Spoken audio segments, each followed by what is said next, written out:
Hey, you guys, welcome back to the Alpha Platform. So, today I want to talk about The Challenger, which is the latest movie produced by Zendaya that is out in theaters. I think it hit theaters, I believe, this weekend.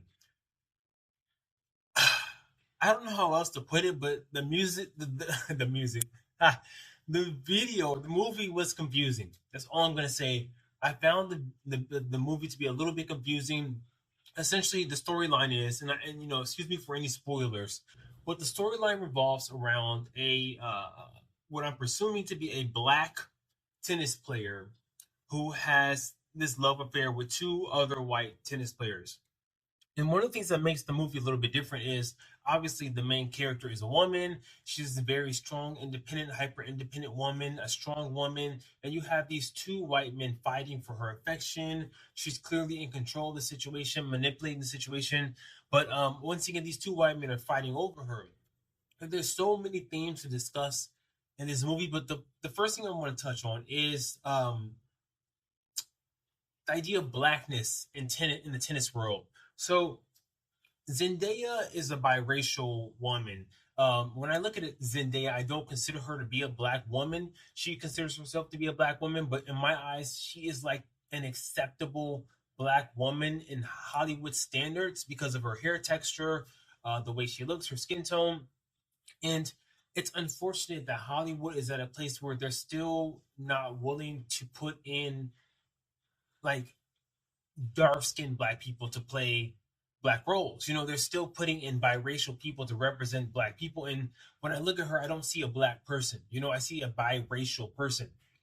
So furthermore, as we touch on the tennis world, if you follow tennis for a while, you know that the black women that made a splash in the industry were Venus and Serena Williams. These were dark skinned women. In the movies, Zendaya was heavily embraced by this white tennis community. They adored her, they desired her, they admired her. She was obviously the apple of their eye. But we know that Venus and Serena Williams got a very different treatment from the tennis world. They were masculinized, they were dehumanized, they were called men, brutes. But they really brought this level of like power play to the tennis world. They brought power tennis to the tennis world. And when Zendaya's out there playing, you see her playing power tennis, and I'm thinking, man, like, how come they could not put I hate to say this, a real black woman to play that role? Like, why does it have to be a biracial, a Zendaya to play this role? She didn't bring that form of tennis to the tennis world. Another thing I want to touch on was um, the idea of the different sexualities that were at play in the movie. So you have Zendaya once again being the love interest of two white men, and uh, in the movie there is a kiss between the two white men as they proceed to have a threesome with Zendaya, but it doesn't really happen. And during that kiss, I'm going to show you guys some clips. But during that kiss, you could hear the audience gasp, like they were shocked. They were shocked to see two men kissing. And I was telling my husband how disappointing it is in 2024 that people still have such strong reactions to homosexuality. Like, we are still very much ignorant to sexuality. Along those same lines, there were scenes in the movie where you could see male frontal nudity, men naked in the showers, and people had strong reactions to that as well. So what I'm going to say is, if it were women being naked, like we're used to seeing, there would have been no reactions in that theater. But to hear women have negative reactions to seeing naked men, as a gay man, I found that to be disappointing, because it's like, I don't want to see naked women.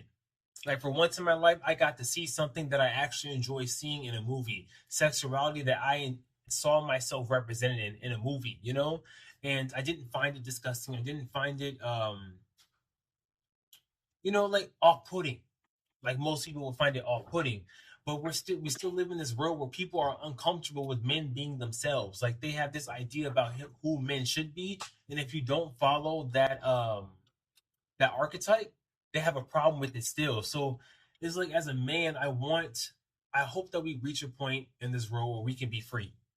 Period. Free with our sexuality. So in the movie, you saw them kissing, but they were clearly heterosexual.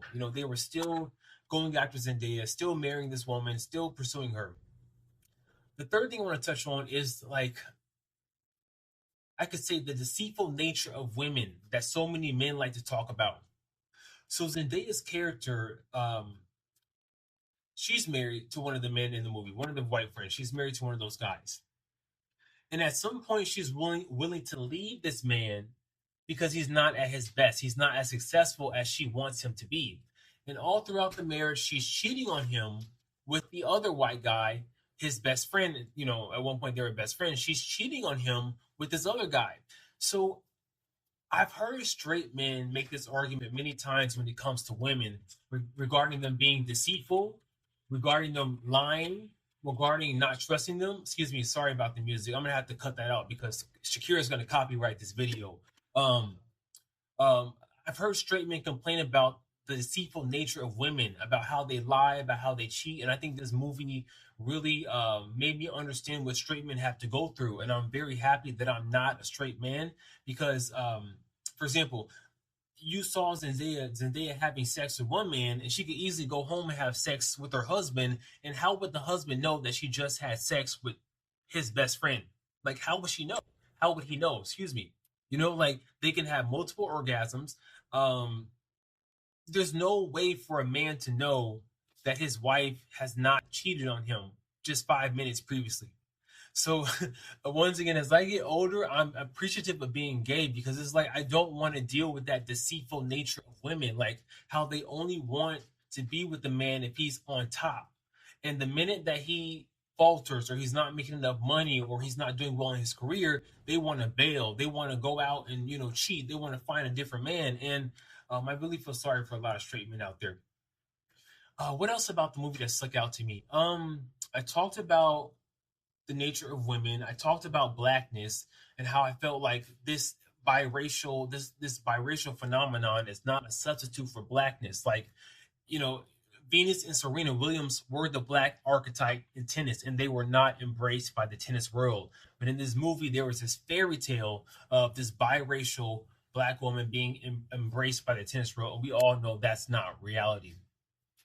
What else was there about the movie that kind of stuck out to me? Um, she was bossy. She was arrogant. She was all the things in the movie. Um, I found the men to be very like weak, very simp like. Um, there's another YouTuber that talks about this as well. That when it comes to male nature, like men will run all over you if they figure out they can cheat on you and you don't leave them. And I saw that same thing play out with women. Like I feel the same thing about women now. Like women will run all over you if they find out they can cheat on you without any consequence. And I think as I get older, I'm just learning that, man, if you're ever cheated on, you need to leave. That's the only option you have is just to leave because other than that, you're just gonna be a doormat. There is no coming back. There is no reconciling. The person's never gonna stop. Like that's just what people do when they find out they can treat you that way.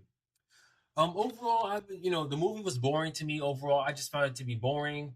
Um, Again, we went with the lesbian couple friends, and I went for them because these Gen Z, they love Zendaya. They go up for Zendaya, and I'm very happy as a producer that she went ahead and featured other types of sexualities, and she's opening that door. So I feel like it needs to be open more. But um, how can I put it? I just disappointed, boring, disappointed. Um, it's for the teenagers. It's for the kids. It's not for the grown adults. It's not, it's for the cunts. It's for the cunts. That's all I can say about it. Have you seen The Challenger? Let me know what you guys think in the comments below. Um, do you feel like it's worth the money? How do you feel like the character that Zendaya played? What are your feelings about her? How do you feel about the men? How they're getting cheated on by Zendaya and still staying? Do you feel like they're simps? They're weak for doing that? What do you feel about the nature of the modern woman? Do you feel like she wants to be a man now? Like they want to take the male role where they can cheat and do whatever they want to do without any consequence, without any repercussions? Because man, like I don't know many men that are gonna allow their wives to cheat on them and stay. Period. So, all right, you guys, let me know what you think in the comments below. Gotta go. Take care and peace.